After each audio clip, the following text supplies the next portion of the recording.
Hey, everybody. Welcome to our Center for Discovery and Discovery Mood and Anxiety 15-minute Facebook Lives.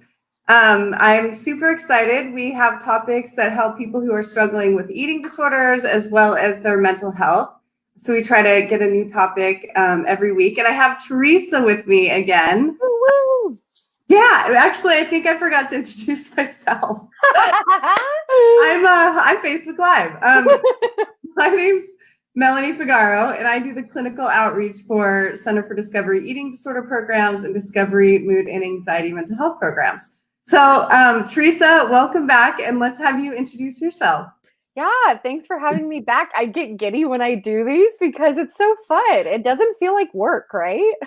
No, I know. I It just love feels it. like socializing and, that we're just building connection. I So, know. I love it. I love it. So, yes, my name's Theresa. I am a registered dietitian by trade.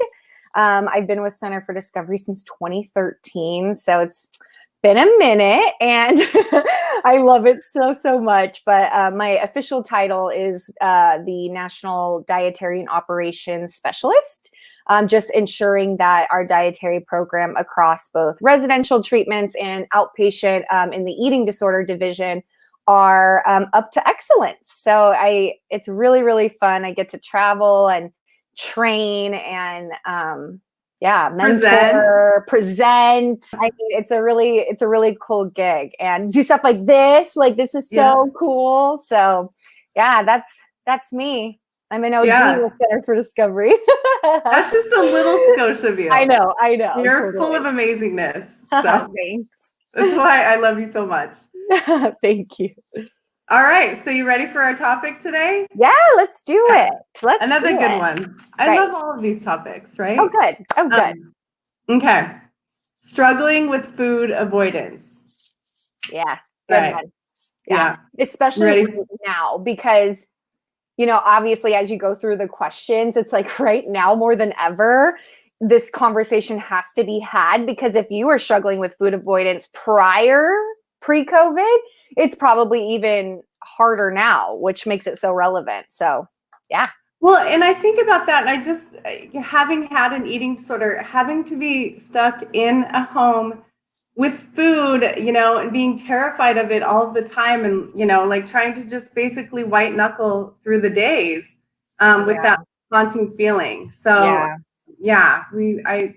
we're here for you all. We're here to support you. So you're not alone. Definitely. It's real. Yeah. Okay. First question. What defines food avoidance? I guess I can give like a fancy definition because really, right, food avoidance is, we could probably assume, the avoidance of food, but it's important that we recognize, especially in the context of eating disorders, that it's not just this harmless avoidance. Many times, food avoidance, by definition, in the context of eating disorders, really is that way of avoiding food as a way of escaping. Avoiding the food as a way of escaping any distress that comes with being around or coming in contact with a specific food or food-related situation. And so, again, kind of like I talked about when we did a little bit of a conversation around ERP, we talked a little bit about that, about how we can address both food and food-related situations that give us anxiety. And a lot of times the eating disorder can manifest in ways that are simply avoiding food, as if, you know what, I won't have to deal with these incredibly distressing emotions if I just avoid this stimuli that causes me so much anxiety, and we're good to go, right? So that's really the definition of food avoidance. And yeah, I can get into it in a bit, some more details, but that's the formal definition, is really that escaping of the emotions or avoiding that situation with food or food-related experiences. Okay, yeah. So why is it problematic? That's a good question because, some of you maybe even watching could be like, oh gosh, I avoid a certain food. Like, should I be concerned? And so, there's a big difference actually, which I think we're going to talk about, right, Mel, the difference between like actually disliking food and avoidance. But the reason why it's so problematic. And again, especially in the context of eating disorders, right? And eating disorder treatment, we know that it's problematic because usually it results in a limited variety of food, right? So if that list of avoidance increases, which we often see in eating disorder presentations, right? Where it may not be one specific food, mustard, pickles, but it's whole food groups, or maybe they're avoiding the whole food group of carbohydrates or the whole food group of fat. And so, as you can imagine, eliminating an entire food group really does put us at risk for pretty limited variety. And we don't actually want to underestimate the importance of food variety, right? Because I think that we can do that. We can say, hey, you know what? I can do nutrition rehabilitation just with the foods that I like or want or feel safe with. But here's the kicker, Mel. Recent studies came out that really looked at like what is the biggest determining factor for those that find partial remission and for those who really find that full remission from their eating disorder. Like what is that biggest difference in their recovery process that really differentiates the two, right? Partial remission and full remission. And actually what they found was the number one thing that separated the two was food variety. And so to me, I don't know about you, Mel, but that speaks to the importance of variety as not just a way to make food satisfying, but it really is going to create, from the studies, right, a more sustainable long-term recovery process that hopefully aligns more with kind of that full remission, because remission from an eating disorder is possible versus maybe some of those pseudo versions of recovery. And then obviously too, in addition to all of that, what happens when we cut out or avoid big groups of food or food groups? I mean, it puts us at risk for anything from nutritional deficiencies to maladaptive changes to our body weight, which we want to make sure that it's not the end all be all focus. But again, if we recognize that, these deficiencies or some other things are happening within our body, then food avoidance has certainly gone too far. Well, and I think it also connects with like that eliminating the moral value. Oh, yeah. Like good food, this is bad food. And then like sustainability also, like just even being social, right? Like right. if you have a party, totally. birthday cake, but you're not allowing yourself to have birthday cake. Totally. Yeah. And thank you for saying that, Mel, because I think that part gets missed too, which is the social aspect of eating, right? Obviously, right now, the social aspect of eating has drastically shifted, but in our hopefulness of when we do get back into restaurants and things, yes, food avoidance can ultimately lead to social avoidance and can ultimately lead to self-care avoidance if you're not getting connection, right? And so honestly, food really is kind of the way we see it first manifest, but it can totally parallel with some of the clinical targets that we see as well in eating disorders. Yeah, I agree. I feel like I'm going to sneeze, but I don't. Allergies. What you're supposed to do, say watermelon. Is that what you say? I don't know. I'm like, hold it in. Okay. Okay, so next question. Is there a difference between food avoidance and disliking a food? Yeah, such a good question. Has to be talked about because you don't want to, and that's actually one thing that we hear from our clients pretty often, Mel, is our clients don't want the treatment team to assume what they're doing is a behavior. And I totally stand by that for our clients, right? We should not be making any false assumptions whatsoever. We need to be an ear to listen. So it is important that the dietitian or therapist or whoever's doing that work really differentiates what are genuine food dislikes, right? And a genuine food dislike is going to be more of a preference. So this could be a preference for a specific taste, texture, etc. But listen, preference is not the same as a position.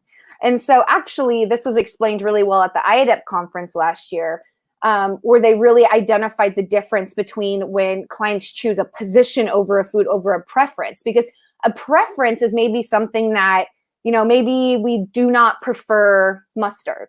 But if mustard ends up on our sandwich and there's no way of scraping it off, then because I'm in recovery from an eating disorder, I'm going to feed myself anyways, right? Those are those meals and snacks that we're like, oh, not ideal, but not every meal is perfect and not every meal is ideal. Okay.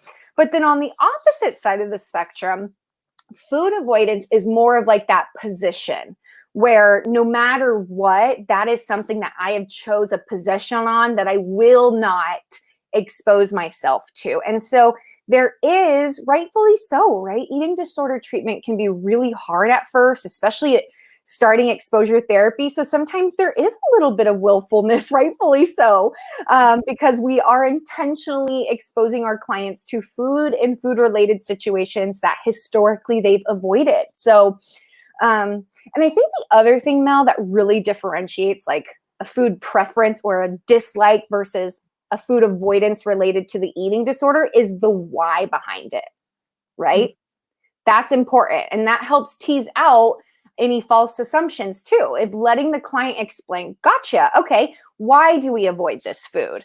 Okay, I just don't like the texture. I don't know. Ever since I was a kid, the taste, I just never enjoyed. I don't know. That sounds pretty appropriate to me. But what happens when we're in the room with the client and they say, you know what? It's just because I have this feeling that if I consume that food, I might gain weight. And we know fear of weight gain is really one of many underlying kind of narratives in the eating disorder presentation. So we actually wouldn't want to honor any avoidance related to fear of weight gain to hopefully reiterate the fact that those consequences or feared consequences that clients feel like will happen if they come in contact with these food actually don't happen. And so that's part of building trust with ourselves and body and trust in our recovery too. Yeah. Well, and I love that we walk them through that process. Like, I always feel like a big thing for me in recovery is being curious. Yeah. So like letting them really discover, you know, what is food avoidance? What do they just not like without any shame around it? Totally. Yeah, so important. So I love that we do that. Yeah. And it's honestly the funnest times in treatment when your client goes, hey, Theresa, you know what? That food that I felt like I really didn't like, I'm starting to think that might have been related to my eating disorder because I had an exposure snack yesterday and it was kind of good. Right? But then that's okay. Sometimes it goes opposite. Sometimes clients are like, you know what, Theresa, I was willing. I gave it my best shot. I'm feeling very convinced that I just do not like this food. That's okay too. And so that's the curiosity piece, right, Mel? Of like knowing that there is no wrong or right way to do it, but just to get curious with yourself and see, is it a true dislike or is this something that I'm avoiding for purposes related to the eating disorder? Yeah. Oh, that's awesome. Okay, so this is our final question. What are your flies by? What? I feel like we've been talking for like 60 seconds. No, I know. Say. Well, that's I always say like you have to come back. Yeah, so. Next Tuesday, right? Or next Monday. Oh, yeah. Monday. Monday. Yeah, I don't even know what day it is today. Oh, yeah. Right? Thursday or whatever. Yeah. Okay. So, how do you overcome food avoidance behaviors? Ooh, yeah. That's last. Yeah. I mean, think about it. Just like we've been talking about one of those DBT skills, which is like willingness versus willfulness. It's a DBT skill we do with some of our clients. And we know that part of the food avoidance is usually not a pleasurable experience to lean into a treatment plan that says, we're going to expose you to all the foods you want to avoid. So step one is getting on the same page with your treatment team. You know, there is no force feeding. That's not our style at Center for Discovery. It is always, collaborative between the treatment team and the client, really doing that patient-centered care. And so first figuring out, like, does the client see the avoidance behaviors as problematic?